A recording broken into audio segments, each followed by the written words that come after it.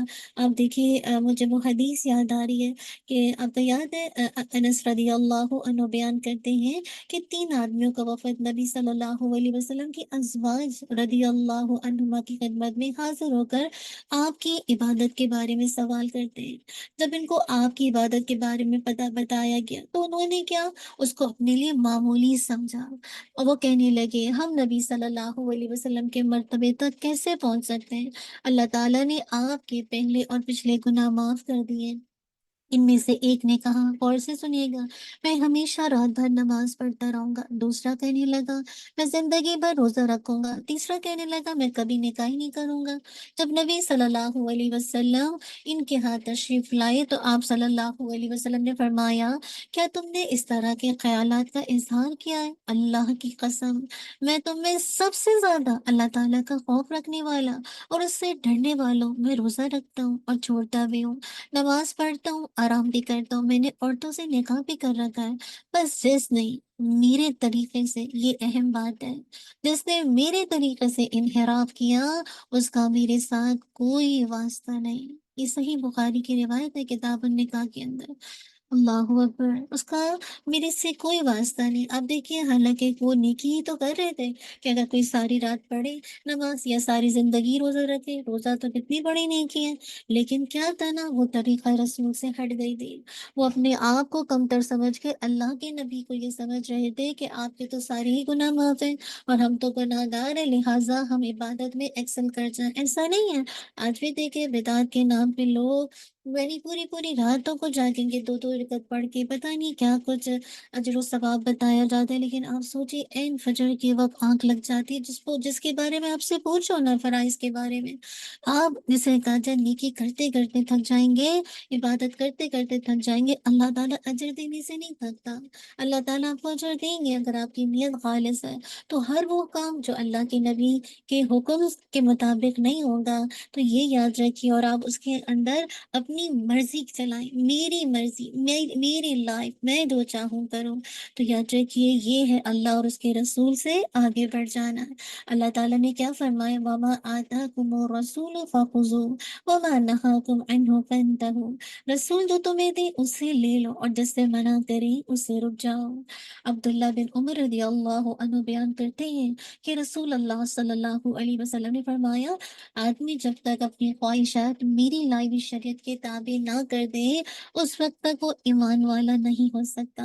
سبحان اللہ، آج میں اور آپ اپنی خواہشات کو کس کے مطابق ٹرن کر دیں؟ جو شریعت اللہ کے نبی لے کر آئے اس کے تابع کر دیں، تو پھر میں اور آپ ایمان میں کامل ہو سکتے ہیں، ورنہ تو ایمان ہی نہیں ہوگا۔ آج ہمارے یہاں تو سارا مسئلہ یہی ہے، ہر انسان اپنی مرضی سے جینا چاہتا ہے۔ تو اصل چیز ہے اللہ کے نبی صلی اللہ علیہ وسلم کی اتباع، ہر چیز میں، ہر کام میں۔ آپ دیکھیں کہ یہ ایمان کا اولین اور بنیادی تقاضا ہے کہ جو شخص اللہ کو اپنا رب اور اللہ کے رسول کو اپنا ہادی رہبر مانتا ہے، وہ اگر اپنے اس عقیدے میں سچا ہے تو اس کا رویہ کبھی نہیں ہو سکتا کہ وہ اپنی رائے کو، اپنی خیال کو، اپنی سوچ کو اللہ اور اس کے فیصلے پر مقدم رکھے، یا اپنے معاملات میں آزادانہ رائے قائم کرے اور ان کے فیصلے بطور خود کر ڈالے، بغیر اس کے کہ یہ معلوم کرنے کی فکر ہو کہ اللہ اور اس کے رسول صلی اللہ علیہ وسلم نے ان معاملات میں کوئی ہدایت دی ہے یا نہیں دی ہے، تو وہ کیا ہے۔ اسی لیے کہا، اے ایمان والو، اللہ اور اس کے رسول سے آگے پیش قدمی نہ کرو، ان سے آگے بڑھ کر نہ چلو، پیچھے چلو، مقدم نہ بنو، تابع بن کے رہو۔ آپ دیکھیے کہ اسی سے ملتا جلتا ارشاد اللہ تعالیٰ نے سورہ احزاب کی آیت نمبر 36 میں بھی فرمایا ہے، وَمَا كَانَ لِمُؤْمِنٍ وَلَا مُؤْمِنَةٍ إِذَا قَضَى اللَّهُ وَرَسُولُهُ أَمْرًا أَن يَكُونَ لَهُمُ الْخِيَرَةُ مِنْ أَمْرِهِ وَمَن يَعْصِ اللَّهَ وَرَسُولَهُ فَقَدْ ضَلَّ ضَلَالًا مُبِينًا۔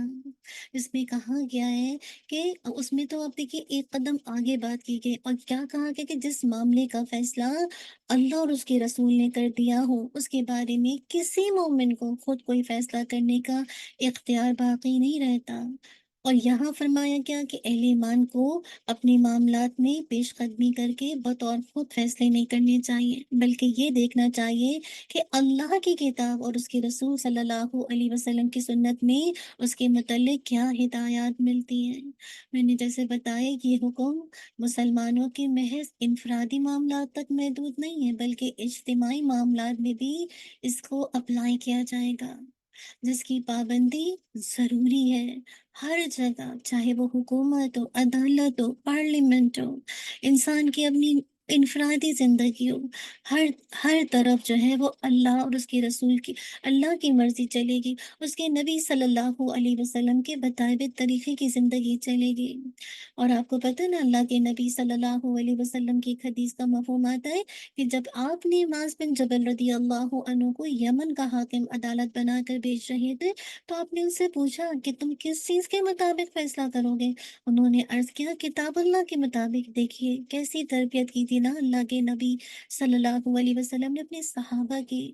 تو آپ صلی اللہ علیہ وسلم نے پوچھا، اگر کتاب اللہ میں کسی معاملے کا حکم نہ ملے تو کس چیز کی طرف رجوع کرو گے؟ انہوں نے کہا، سنت رسول صلی اللہ علیہ وسلم کی طرف۔ آپ صلی اللہ علیہ وسلم نے فرمایا، اگر اس میں بھی کچھ نہ ملے؟ انہوں نے عرض کیا، پھر میں خود اجتہاد کروں گا۔ اس پر کیا دیکھیے اللہ کے نبی صلی اللہ علیہ وسلم نے ان کے سینے پر ہاتھ رکھ کر فرمایا، شکر ہے اس رب کا جس نے اپنے رسول کے نمائندے کو وہ طریقہ اختیار کرنے کی توفیق بخشی جو اس کے رسول کو پسند ہے۔ یہ اپنے اشتہاد پر کس کو مقدم رکھ رہے ہیں؟ کتاب اللہ اور اللہ کے نبی صلی اللہ علیہ وسلم کے فرامین کو۔ اور ہدایت حاصل کرنے کے لیے سب سے پہلے مجھے اور آپ کو جس چیز کی طرف رجوع کرنا ہے وہ کیا ہے؟ اللہ کی کتاب اور اس کے رسول صلی اللہ علیہ وسلم کی سنت۔ اللہ کرے پوری امت اس چیز پر جسے کہا جائے ان کے اندر اتحاد پیدا ہو جائے، اللہ اور اس کے رسول کی اطاعت سب سے پہلے مقدم ہو، اور اس کے بعد آگے ساری باتیں۔ یاد رکھیے کہ جب تک اللہ کے نبی صلی اللہ علیہ وسلم کی اتباع ہماری ساری زندگی پر محیط نہیں ہوگی نا، تو بات نہیں بن سکے گی، چاہے وہ نماز کی ادائیگی ہو، چاہے وہ اخلاق اور کردار کی اتباع ہو، چاہے وہ روزے ہوں، حج ہو، چاہے وہ کاروبار ہو، لین دین ہو، سب میں کیا ہے؟ اللہ اور اس کے رسول کی اتباع۔ چاہے وہ ایصال ثواب ہو، قبر کی زیارات کے مسائل ہوں، منکرات کے خلاف جہاد ہو، اللہ کے حقوق کی ادائیگی ہو، حقوق العباد کی ادائیگی ہو، سب پر ایک ہی چھاپ لگے گی کہ اللہ اور اس کے رسول کی اتباع۔ غرض کہہ لیجیے کہ پوری کی پوری زندگی، چاہے انفرادی ہو، اجتماعی ہو، مسجد کے اندر ہو، مسجد کے باہر، بیوی بچوں کے ساتھ ہیں، دوست احباب کے ساتھ ہیں، ہر وقت ہر جگہ جس چیز کی زندگی کے اندر چھاپ لگے گی وہ ہے اللہ اور اس کے رسول صلی اللہ علیہ وسلم کی اتباع۔ بہت اہم بات جو مجھے اور آپ کو یاد رکھنے کی ہے، محض عبادت کے لیے چند مسائل پر توجہ دیں اور زندگی کے باقی معاملات میں سنت کی پیروی کو نظر انداز کر دیں، یہ کسی طرح بھی پسندیدہ نہیں ہے۔ اللہ کے نبی صلی اللہ علیہ وسلم نے فرمایا، کوئی آدمی اس وقت تک مومن نہیں ہو سکتا جب تک اپنی اولاد، والدین اور باقی تمام لوگوں کے مقابلے میں مجھ سے زیادہ محبت نہ کرتا ہو۔ ایک صحابی رسول اللہ کے نبی صلی اللہ علیہ وسلم کے پاس حاضر ہوئے، عرض کیا، یا رسول اللہ صلی اللہ علیہ وسلم، میں آپ صلی اللہ علیہ وسلم کو اپنی جان و مال اور اہل و عیال سے زیادہ محبوب رکھتا ہوں۔ جب گھر میں اپنے اہل و عیال کے ساتھ ہوتا ہوں اور شوق زیارت سے بے قرار ہوتا ہوں تو دوڑا دوڑا آتا ہوں، آپ صلی اللہ علیہ وسلم کا دیدار کر کے سکون حاصل کر لیتا ہوں۔ لیکن جب میں اپنی اور آپ کی موت کو یاد کرتا ہوں اور سوچتا ہوں کہ آپ صلی اللہ علیہ وسلم تو جنت میں انبیاء کرام کے ساتھ اعلیٰ ترین درجات میں ہوں گے، اور میں جنت میں گیا بھی تو آپ صلی اللہ علیہ وسلم تک تو نہیں پہنچ سکوں گا، اور آپ صلی اللہ علیہ وسلم کے دیدار سے محروم رہوں گا، تو بے چین ہو جاتا ہوں۔ اس پر اللہ تعالیٰ نے آیت نازل کر دی، ومن يطع الله ورسوله فأولئك مع الذين أنعم الله عليهم من النبيين والصديقين والشهداء والصالحين وحسن أولئك رفیقا۔ جو لوگ اللہ اور اس کے رسول کی اطاعت کریں گے، یہ ہے سمرا، کیا ملے گا؟ وہ ان لوگوں کے ساتھ ہوں گے جن پر اللہ تعالیٰ نے انعام فرمایا، انبیاء، صدیقین، شہداء، صالحین۔ کیسے اچھے ہیں یہ رفیق جو کسی کو میسر آئے۔ اللہ تعالیٰ ہمیں واقعی اگر چاہیے نا اللہ کے نبی کی رفاقت کل جنت میں، اسی لیے تو میں اور آپ دعا کرتے ہیں، اللہم انی اسألوک ایمانا لا یرتد ونعیما لا ينفد ومرافقت محمد صلی اللہ علیہ وسلم فی اعلی جنت الخلد۔ ہمیشگی کی جنت میں اللہ کے نبی کا ساتھ۔ ہم اللہ سے ایسا ایمان مانگتے جو کبھی مرتد نہ ہو، ایسی نعمت جو کبھی ختم نہ ہو، اور ہمیشگی کی جنت میں اللہ کے نبی صلی اللہ علیہ وسلم کا ساتھ۔ صحابہ ایسے اتباع کرتے تھے، صحابہ ایسے اطیع اللہ و اطیع رسول کرتے تھے، ایسی فرما برداری کرتے تھے۔ مجھے اور آپ کو بھی ایسی ہی فرما برداری کرنی ہے کہ زندگی کی ہر گوشے میں، چاہے وہ ہمارا کھانا پینا، سونا، جاگنا، لیٹنا، ہمارے تمام جسے کہا جائے معاملات کیسے ہو جائیں، اللہ کے نبی صلی اللہ علیہ وسلم کی اتباع کے مطابق جیسا آپ کرتے تھے۔ جب جا کے میں اور آپ اس آیت پر عمل کریں گے تو اللہ سبحانہ و تعالیٰ مجھے اور آپ کو ایسا کرنے والا بنائے۔ اسی لیے دیکھیے آخر میں کیا کہا جا رہا ہے، آگے کہا جا رہا ہے نا، یعنی اگر تم نے اللہ اور اس کے رسول سے بے نیاز ہو کر خود مختاری کی روش اختیار کی، اپنی رائے اور خیال کو ان کے حکم پر مقدم رکھا، تو جان رکھو کہ تمہارا سابقہ اس اللہ سے ہے جو تمہاری سب باتیں سن رہا ہے، تمہاری نیتوں تک سے واقف ہے۔ اللہ اکبر، کتنا الرٹ کر دینے والی آیت ہے نا، کہ اللہ کرے ہم اپنی پوری زندگی، ہماری پوری حیات طیبہ، ہماری زندگی حیات طیبہ بن جائے اللہ کے نبی صلی اللہ علیہ وسلم کی بتائے ہوئے طریقے کے مطابق، قرآن و سنت کے مطابق۔ اسی لیے کہا تم کب اللہ کے احکامات پر عمل کرنے کی طرف آؤ گے؟ جب تمہارے دل میں اللہ کا خوف ہوگا، کل کی جواب دہی کا احساس ہوگا، اور آخرت کی تمہیں فکر ہوگی۔ بے شک اللہ تعالیٰ خوب سننے والا، خوب علم رکھنے والا، یہ ہے وہ تقاضا جس کا زندگی بھر کرنے کا ہم سے مطالبہ ہے۔ انفرادی، اجتماعی، دونوں سطحوں پر اپنے معاملات کو اللہ اور اس کے رسول کے تابع رکھو۔ جو حدود اللہ اور اس کے رسول صلی اللہ علیہ وسلم نے متعین فرما دی، ان کے اندر رہ کر زندگی گزارو۔ اللہ سبحانہ و تعالیٰ مجھے اور آپ کو اور ہم سب کو اس کی توفیق عطا کر دے۔ اللہ تعالیٰ سے کثرت سے دعا مانگا کیجیے، اللہم احسن عاقبتنا فی الامور کلہا واجرنا من خزی الدنیا وعذاب الآخرہ۔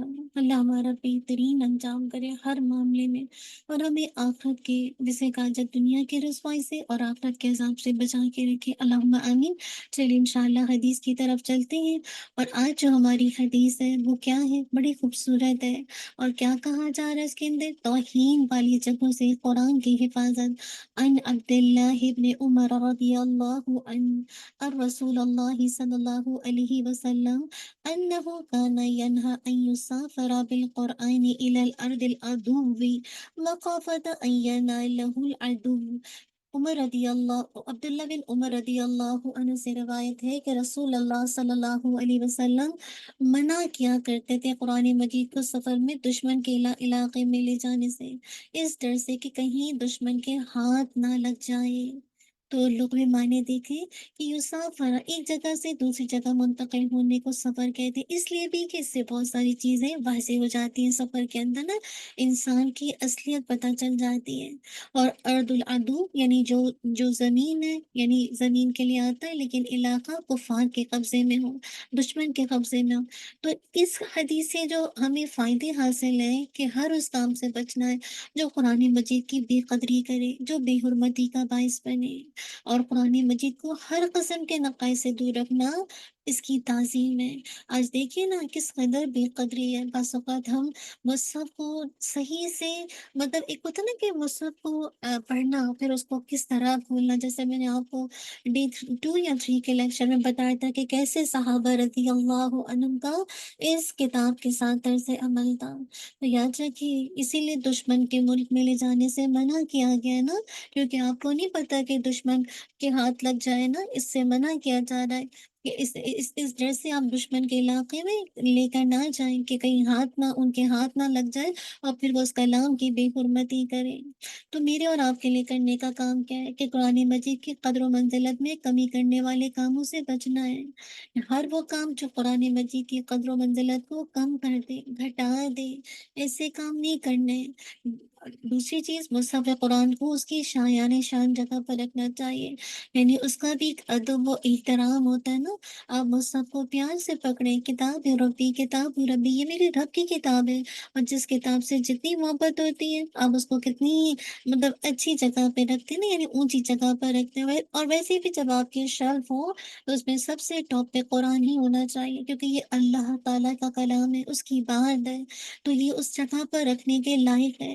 اب یہ مقصد نہیں ہے کہ آپ اس کو رکھ کر اوپر شیلف میں پھر بھول جائیں، نہیں، اتنا ریچیبل ہو کہ آپ اس کو ڈیلی اٹھا کر پڑھ سکیں، لیکن اس کا ادب و احترام ضروری ہے۔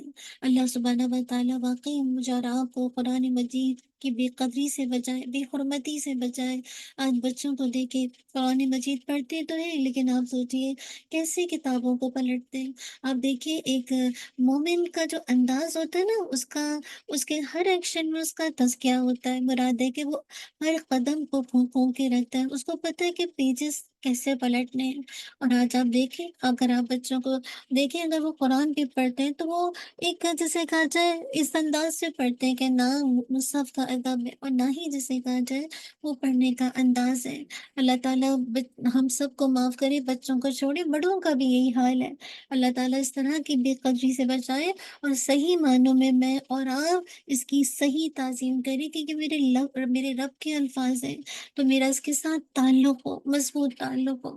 اللہ سبحانہ و تعالیٰ ہم سب کے لیے آسان کر دے اور اس کی قدر و منزلت کو جاننے کے بعد ایسے کاموں سے بچنے والا بنائے جو اس کی تعظیم کے خلاف ہے۔